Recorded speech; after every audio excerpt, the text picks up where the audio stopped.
నమస్తే అండి. నల్గొండ డిస్టిక్ హాలియాకు ఒక 5 కిలోమీటర్ల దూరంలో పేరూరు అనే గ్రామంలో స్వయంభూ సోమేశ్వర ఆలయము అంటే సార్ 1200 సంవత్సరాలు చూశారు కదా. చాలా అతి పురాతనమైన దేవాలయం, అద్భుతమైన నిర్మాణం ఇక్కడ కనిపిస్తూ ఉంది. దీని ఎక్స్టెన్షన్ చేసి దీని ఆలయ అభివృద్ధికి మరింత మనవంతు సహాయ సహకారాలు, వాస్తు నాలెడ్జ్ని మనం షేర్ చేద్దామనే ఉద్దేశంతో ఇక్కడికి వాళ్ళు ఇన్వైట్ చేసి రావడం జరిగింది. అందరికీ నమస్కారం అండి. నా పేరు రాకేష్ శర్మ. ఈ శ్రీ స్వయంభూ సోమేశ్వర స్వామి దేవాలయానికి అర్చకుడిని. సంపత్ గారి వీడియోలని నేను రెగ్యులర్గా చూస్తూ ఉన్నాను. అంటే యూట్యూబ్లో చాలా వీడియోలు చూస్తూ ఉంటాను. కాకపోతే నా ఉద్దేశం ఏంటంటే వాస్తు చూడడం వేరు, దాన్ని పరిశోధించడం వేరు. నేను మన సంపత్ కుమార్ గారి విషయంలో నేను ఆయనను ఇష్టపడ్డ విషయం ఏంటయ్యా అనంటే పరిశోధించడం. అంటే ఎవరైనా కూడా మామూలుగా నేర్చుకోవడం వేరు, దాన్ని పరిశోధించడం వేరు. ఇప్పుడు అంటారు కదా, ఇప్పుడు అనుభవించడం వేరు, జరగడం వేరు అంటారు కదా. ఆ విషయంలో నేను మిమ్మల్ని, ఎందుకంటే మీరు అవన్నీ చూసి, నేను ఇన్ని ఇల్లులు చూసి వచ్చానండి. ఇక్కడ పడమర వాయువ్యంలో కానీ తూర్పు ఈశాన్యంలో కానీ దీనికి సంబంధించినటువంటి నెగిటివ్ ఎన్ని ఇళ్లలో జరిగింది, పాజిటివ్ ఎన్ని ఇళ్లలో జరిగింది, మార్పులు చేసినాక ఎన్ని ఇల్లులు బాగున్నాయి, ఇవన్నీ కూడా నేను ఇప్పుడు మీరు ఈ రోజు ఈ స్థాయికి రావడానికి కూడా భగవత్ కృప మీ మీద ఉండడానికి కూడా ఏంటంటే అంతమందిని మంచి చేయడం వల్ల వాళ్ళ యొక్క మంచి అనేది మీ మీద ఉండి మీరు ఈ స్థాయిలో వెలుగుతున్నారని చెప్పేసి నేను కూడా అనుకోవడం జరిగింది. ఇంకొకటి ఏంటంటే నేను ఈ విషయంలో ఎవరితో అనుకుంటా కూడా పర్సనల్గా నేను సార్ని పిలవడం జరిగింది. సార్ ఒకసారి వచ్చి దేవాలయానికి చూడండి, మా స్వామివారిని సందర్శించండి. ఎందుకంటే దేవాలయాన్ని అభివృద్ధి చేయాలి అనేటటువంటి అహర్నిశలు కూడా మేము కృషి పడుతున్నాము. ఎక్కడి నుంచి అయినా సరే దేవాలయం అభివృద్ధి చెందాలి, ఇంకా వెలుగు చెందాలని చెప్పి, తర్వాత విశేష పూజా కార్యక్రమాలు అనేవి జరగడము, భక్తుల రద్దీ కూడా గతంలో కంటే కూడా చాలా పెరిగింది.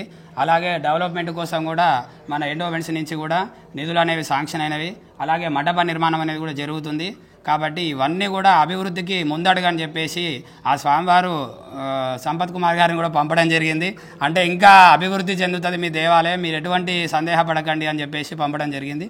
కాబట్టి ఆయన మాకు ఇక్కడికి వచ్చి వాస్తు చెప్పడం వలన కొన్ని విషయాలు అనేవి మేము క్షుణ్ణంగా తెలుసుకోవడం జరిగింది. అంటే చాలామంది అనుకుంటారు, మీరు పండితులే కదండి, మీరు అయ్యగారే కదండి, మీకు శాస్త్రం తెలుసు కదండి అని అంటుంటారు. అక్కడ నేను మీకు మొదలు కూడా అదే విషయం చెప్పాను, పరిశోధించడము. కొన్ని ఏంటంటే శాస్త్రబద్ధంగా మనం ఎన్ని చూసినా కూడా కొన్ని పరిశోధించిన తర్వాత అక్కడ కొన్ని తేడాలు అనేవి జరుగుతూ ఉంటాయి. అవి ఆ విషయంలో వారు అనుభవజ్ఞులు. కాబట్టి నేను వారి సలహా తీసుకొని, సార్ మీరు రావాలి, తప్పకుండా చూడాలనేది నేను చెప్పడం జరిగింది. కాబట్టి ఇలాంటి దేవాలయాలకు మీ యొక్క సహాయ సహకారాలు తప్పకుండా అందించాలి. అలాగే మా దేవాలయం ఇంకా పూర్తి నిర్మాణం అయ్యేలోపు కూడా మీరు మళ్ళీ ఒకసారి రావాలని చెప్పేసి నేను మనస్ఫూర్తిగా కోరుకుంటున్నాను. నా యొక్క ఆశీర్వచనము, అలాగే మా యొక్క స్వామివారి యొక్క కృపా కటాక్షాలు మీ మీద ఎల్లప్పుడూ ఉండి మీరు ఇంకా ఉన్నతమైనటువంటి స్థానాల్లోకి వెళ్ళాలని చెప్పేసి నేను కోరుకుంటున్నాను. చాలామందికి ఎవరికైనా సరే కొద్దిగా అంటే యూట్యూబర్లే అనే చెప్పట్లేదు, కొంచెం పెద్ద తరహా వెళ్ళగానే ఫోన్లు ఎత్తకపోవడము, తర్వాత రిప్లై ఇవ్వకపోవడం, ఏదైనా విషయం చెప్పగానే కూడా దాన్ని విసుక్కోవడం, ఇలాంటివి చేస్తుంటారు. నేను వారికి ప్రతి విషయం నేను వాట్సాప్లో నేను ఏదైనా సార్ ఈ ప్రాబ్లం ఉంది అని నేను ఆయనకు పంపించగానే దాన్ని క్షుణ్ణంగా పరిశీలించి దానికి మధ్యాహ్నమో సాయంత్రమో మళ్ళీ రిప్లై ఇవ్వడం అనేది తప్పకుండా జరిగేది అన్నట్టు. అంటే మనం మెసేజ్ చేయగానే వీళ్ళతో నాకేం పని, నాకేం అవసరం అని చెప్పేసి ఏ రోజు కూడా సార్ వేరు చేయలేదు. నన్ను ఒక్కనే కాదు అందరికీ అలాగే రిప్లై ఇస్తుండ అనేది నా ఆలోచన. కాబట్టి సార్ ఈరోజు ఈ స్థానంలో ఉన్నాడు. సార్ నాకు ఈ విషయంలో మీ విషయంలో నాకు చాలా సంతోషం అన్నట్టు. ఎందుకంటే ఏదైనా చెప్పగానే వెంటనే మీరు రెస్పాండ్ అయ్యి ఇది అని మీరు దానికి రిప్లై ఇవ్వడం అనేది చాలా సంతోషం. అంటే మీ ద్వారా ఇంకొక విషయం ఏంటంటే రోజుకు ఒక 200-300 వాట్సాప్ 200-300 కాల్స్ వస్తూ ఉన్నాయి. అప్పుడప్పుడు నేను ఫీల్డ్ విజిట్ ఉన్నప్పుడు ఫోన్ చూసారుగా, నా దగ్గర ఫోన్ కూడా ఉండదు. అంటే మనం ఒకరి ఇంటికి కానీ ఏదైనా ఒకరికి వాస్తు చెప్పడానికి వస్తే కంప్లీట్ కాన్సన్ట్రేషన్తో పూర్తి క్షుణ్ణంగా దాన్ని కంప్లీట్ అబ్జర్వ్ చేసి ఈ ఏకాగ్రతతో చెప్పడం జరుగుతూ ఉంటుంది. ఈ ఫోను మధ్యలో డిస్టర్బ్ అవుతా అని ఆ టైంలో మాత్రం సైలెంట్లో పెట్టక తప్పదు. నేను మళ్ళీ ఇంటికి వెళ్ళిన తర్వాత రిప్లై ఇచ్చే ప్రయత్నం చేస్తాను. దాన్ని కూడా ఎవరు అన్నేదా భావించకండి, అపార్థం చేసుకోకండి. వీలైనంత వరకు ఇచ్చే ప్రయత్నం చేస్తాను. రోజు 100లో కాల్స్ వస్తూ ఉన్నాయి, వేలలో చూస్తూ ఉన్నారు, 100లో కాల్స్ వస్తూ ఉన్నాయి, వాట్సాప్లో కూడా 100లో వస్తున్నాయి. వీలైనంత రోజుకు 2-3 గంటలు కేటాయిస్తున్నాయి. ఈవినింగ్ నేను రోజు 2-3 గంటలు ఇంటికి వెళ్ళిన తర్వాత అరే ఇంత పనిలో ఉండి కూడా రోజుకి ఇన్ని చూసుకుంటూ కూడా సరే ఎవరైనా సరే చేసిరు అంటే మళ్ళీ వాళ్ళకి రిప్లై ఇచ్చి ఇది అనేటటువంటి ఇవ్వడం వల్ల వీలైనంత వరకు నా ప్రయత్నం నేను సిన్సియర్గా చేసే ప్రయత్నం చేస్తున్నా. ఒకరో ఇద్దరికో మిస్ అయితే మిస్ కావచ్చు, వాళ్ళు కూడా అన్నేదా భావించకండి. నా సిచ్యువేషన్ను మీరు అర్థం చేసుకొని సహృదయంతో దాన్ని కూడా పాజిటివ్గా తీసుకోవాలని కోరుకుంటున్నా. మా దేవాలయానికి సార్ వచ్చినందుకు మా దేవాలయం తరపున అలాగే మా యొక్క కమిటీ తరపున కూడా ప్రత్యేక ధన్యవాదాలు సార్కి. మరి మీరు ఇలాంటి ఇంకా ఎన్నో దేవాలయాలు కానీ గోశాలలు కానీ ఇవన్నీ కూడా ఇంకా చూసి వాటన్నిటికీ కూడా ఇలాంటి వాస్తు విషయాలలో ఏమైనా కరప్షన్స్ ఉంటే చేసి అవన్నీ కూడా అభివృద్ధి చేసేటటువంటి వాటిలలో మీ హస్తం కూడా ఉండాలనేది మా యొక్క షూర్. తప్పకుండా గారు, వీలైనంత వరకు నేను ఈ విధమైన అంటే ఒక ఇంటికి వాసు చెప్తే ఆ ఇంటి వారు మాత్రమే బాగుపడతారు. అది ఒక దేవాలయము, ఒక సత్రము, ఒక ఆశ్రమము, ఈ విధంగా సమాజ సేవ ఎంతో మందికి అంటే మనము ఉన్నా లేకుండా మనం ముందు తరాలకు కూడా ఇదంతా ఎవర్ గ్రీన్గా ఉండాలి. ఆ విధంగా నా వంతు సహాయ సహకారాలు అందించే ప్రయత్నం ఎలవేళ చేస్తాను. మేము కూడా పూజ చేసేటప్పుడు లోక కళ్యాణ సిద్ధార్థం అని మొట్టమొదటి పూజ చేసేటప్పుడు సంకల్పం చెప్తాము. సార్ విషయంలో కూడా అదే ఉంది కాబట్టి 100% ఇది మంచి విషయం అన్నట్టు. Thank you thank you sir. Thank you, your blessings. మా స్వామివారి యొక్క శక్తి అమోఘము. ఎవరైనా సార్ యూట్యూబ్ ద్వారా మా దేవాలయాన్ని చూసిన వాళ్ళు ఎవరైనా ఉంటే తప్పకుండా ఒకసారి వచ్చి దేవాలయానికి దర్శించండి. మీరు ఏమైనా కోరికలు, ఏవైనా పనులు కాకపోయినా, మీరు దేని చేతనైనా ఇబ్బంది పడుతున్నా, అనారోగ్యం చేత కానీ లేకపోతే వేరే ఏదైనా ఇబ్బంది పడుతున్నా కూడా అవనేవి స్వామివారు తప్పకుండా ముందు వేస్తారు. దానికి పరిష్కారం అనేది తప్పకుండా చూపిస్తారు.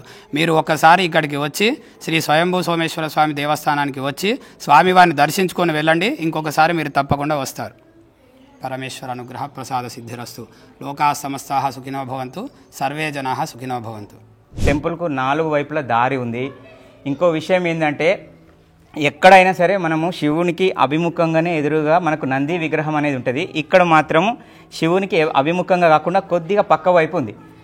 అది కూడా ఈశాన్యం వైపు కాకుండా ఆగ్నేయం వైపు ఉంది. ఇది ఏంది అని అంటే మనకు సన్ రైజ్ సూర్యుని నుంచి వచ్చే పాజిటివ్ ఎనర్జీ ఆ శివుడు స్వయంగా తీసుకొని ఇక్కడికి వచ్చే భక్తులకు ఆ రిఫ్లెక్ట్ తన యొక్క దివ్యమైన పాజిటివ్ ఎనర్జీని ఇవ్వడం కోసము అది చాలా ప్లస్ పాయింట్. ఎక్కడైనా సరే అడ్డుగా ఏది ఉండొద్దని శాస్త్రంలో ఉంది.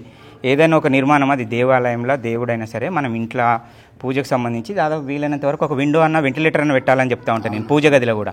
అర్థం ఏంటంటే ఆ బ్రైట్నెస్ను ఈ ఇందులో ఉండే విగ్రహాలు ఈ ఫొటోస్ లాంటివి పెట్టుకున్నా కూడా ఆ పాజిటివ్ ఎనర్జీ తీసుకొని ఆ ఇంట్లో చేసుకునేదానికి ఇంట్లో ఉండేవారికి పాజిటివ్ ఎనర్జీ ఇస్తాయి. వీడికి 10 మంది ఊరంతా వస్తూ ఉంటారు కాబట్టి ఆ రిఫ్లెక్ట్ ఇంకింత అవసరం. కాబట్టి ఇక్కడ ఉన్న స్పెషల్ ఏంటంటే శివునికి అభిముఖంగా కాకుండా కొద్దిగా పక్కకు అంటే రాస్తా కంప్లీట్ క్లియర్ విజన్ అంటారు కదా, మధ్యలో ద్వారాలు. ఇంకో విషయం ఏంటంటే టెంపుల్కు సెంటర్ ద్వారాలు 100% లాభమే చేస్తాయి. తూర్పు మధ్యస్థానం, ఉత్తర మధ్యస్థానము, దక్షిణ మధ్యస్థానము 3 వైపులా ఉంది. ఏంటంటే దేవుడు మొత్తం పడమరలో ఉన్నాడు కాబట్టి మనకు పడమర పెట్టుకోవడానికి అవకాశం లేదు. కానీ ఇక్కడ పడమర రోడ్డు ఉండి పడమర వాయువ్య వీధి చూపు కూడా ఈ టెంపుల్కి అవుతా ఉంది. దానికి ఏంటంటే పడమర మధ్యస్థానంలో ఉన్న గేటుతో పాటు పడమర వాయువ్యంలో కూడా ఇంకొక గేటు అది కంపల్సరీ అది పెడితే మన టెంపుల్ ఇంకింత అభివృద్ధి. చాలా ఫేమస్ ఈ చుట్టూ 100 గ్రామాలకు మనది ఇంకా కంటిన్యూ అంటే ముందు తరాలకు కూడా ఇది దివ్యంగా ఇదే కంటిన్యూ అవుతూ ఉంటుంది. మన తర్వాత తరాలకు కూడా ఇది ఒక చెప్పుకోదగిన విధంగా గత 1200 సంవత్సరాలు ఎట్లా అన్నారో ఇంకో 1200 కాదు ఇంకా 2400 సంవత్సరాలు అయినా సరే ఈ దివ్యంగా వెలగడానికి అది అవుతుంది. దేవాలయం అయినా సరే ఈశాన్యంలో చెట్లు అవి ఇలాంటి బరువైన కట్టడాలు వాటర్ ట్యాంకులు ఉండొద్దని చెప్తా ఉంటా. అవి కూడా మనకు కొంత మైనసే. అవి ఆ రకంగా మనకు ఈశాన్యంలో వాటర్ ట్యాంక్ భూమి మీద ఉండొద్దని చెప్తా ఉంటా. చెట్లైనా సరే అది దేవాలయమైనా ఇల్లైనా ఈశాన్యంలో వీలైనంత వరకు బరువు అయినవి ఏం లేకుండా చూసుకోండి. ఇంకొక విషయం ఏంటంటే ఈ టెంపుల్ అభివృద్ధిలో మీ వంతు సహాయ సహకారాలు కూడా అందజేయండి. మీకు అనుకూలంగా ఉన్న వాళ్ళు ఈ అయ్యగారిది నేను డిస్క్రిప్షన్లో కూడా నెంబర్ కూడా ఇస్తాను. ఆ దేవదేవుని కృపకు మీరు కూడా పాత్రలు కావాలని నేను మనస్ఫూర్తిగా కోరుకుంటున్నాను. ఈ దివ్యమైన క్షేత్రం మరింత దివ్యంగా వెలుగొందాలని నేను మనసారా ఆకాంక్షిస్తున్నాను సార్. నా వీలైనంత వరకు దీనికి ఇంకా కూడా పూర్తిగా చూసి ఏమేమి అవసరమో దాన్ని కూడా కరెక్షన్ వీలైతే మనకు అది ఉంది కదా నవగ్రహాలది దాన్ని కూడా అది ఈశాన్య పాటలోకి వస్తుంది. అది అంటే డివైడెడ్ బై 4 చేసినప్పుడు దాన్ని కూడా కొంచెం మనం వాయువ్యంలో కానీ ఆగ్నేయంలో కానీ నైరుతిలో కానీ మీ కంఫర్ట్ అనుకూలంగా ఏర్పాటు చేయాలి. వీలైనంత వరకు ఈశాన్యంలో నవగ్రహాలే కానీ చెట్లు వాటర్ ట్యాంకులు లేకపోయిన టెంపుల్స్ కలకలలాడుతూ ఉన్నాయి. అది చిన్నవి అవి కూడా దాన్ని కరెక్షన్ చేసుకోండి. ఈ ఎక్స్టెన్షన్ మనం ఎట్లా అంటే అట్లా మార్చుకోవచ్చు. Total square or rectangle cover చేశారు. ఇది చాలా ఇంపార్టెంట్. అది టెంపుల్ అయినా ఇల్లు అయినా స్క్వేర్ ఆర్ రెక్టాంగిల్ అని నేను చెప్తా ఉంటా. ఇక్కడ ఒకసారి అన్ని పిల్లర్లు చూడండి 4 వైపులా కూడా ఎక్స్టెన్షన్లో కూడా ఎక్కడ మిస్టేక్ చేయకుండా కంప్లీట్ రెక్టాంగిల్ షేప్ వాళ్ళు పిల్లర్లు వేయడం జరిగింది. ఇది కూడా అద్భుతంగా లాభం చేసేదే. గర్భగుడిని మాత్రం కించిత్ కూడా దాన్ని డిస్టర్బ్ చేయాల్సిన అవసరం లేదు. అద్భుతంగా ఉంది.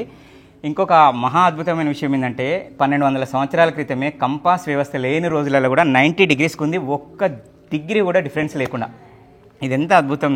ఆ రోజులలో కూడా వాళ్ళు ఇంత చక్కగా 90 డిగ్రీస్కు అంటే వాళ్ళు ఏంటంటే చుక్కకున్నది అంటారు వెనుకటోళ్ళు. అంటే అట్లా మనకు చుక్క అంటే ఈ 5 ఎలిమెంట్స్లో ఆకాశతత్వము, ఆ చుక్కలు దానికి ఎదురుగా ఇట్లా మనిషిని నిలబెట్టి వాళ్ళ నీడకు సమానంగా ఏర్పాటు చేసేటోళ్ళు. అది ఇప్పుడు మనం సైంటిఫిక్గా కంపాస్కు 90 డిగ్రీస్ అని చెప్తా ఉన్నాము. ఇక్కడ అద్భుతంగా ఇది ఎంతోమంది రాజులు రాజ్యాలు ఎన్నో రకాలుగా మధ్యలో ధ్వంసం చేసే వ్యవస్థ వచ్చినా కూడా ఇది డిస్టర్బ్ కాకుండా ఉండడానికి ప్రధాన కారణం ఈ టెంపుల్ 90 డిగ్రీస్కి ఉండడం ఒకటి. ఆ నందీశ్వరుడు కూడా దేవునికి రక్షణగా ముందు అడ్డంగా కాకుండా పక్కకు ఉండడం, ఈ రెండు ఈ మందిరం దివ్యంగా వెలగడానికి ప్రధాన కారణాలండి. శ్రీ స్వయంభూ సోమేశ్వర స్వామి ఆలయంకి వచ్చి మీరంతా ఆ దేవదేవుని ఆశీస్సులు తీసుకొని అభివృద్ధిలోకి రావాలని నేను మనస్ఫూర్తిగా కోరుకుంటున్నాను. ఈ వీడియో కనుక మీకు నచ్చినట్లయితే ఈ నాలెడ్జ్ను మరింత మందికి మీ శ్రేయోభిలాషులకు మీ బంధుమిత్రులకు కూడా షేర్ చేయండి. ఈ దైవ కృపకు మీరు కూడా పాత్రులు కావాలని, ఈ దైవ సంకల్పం మీ అందరి మీద ఉండాలని నేను మనస్ఫూర్తిగా కోరుకుంటున్నాను.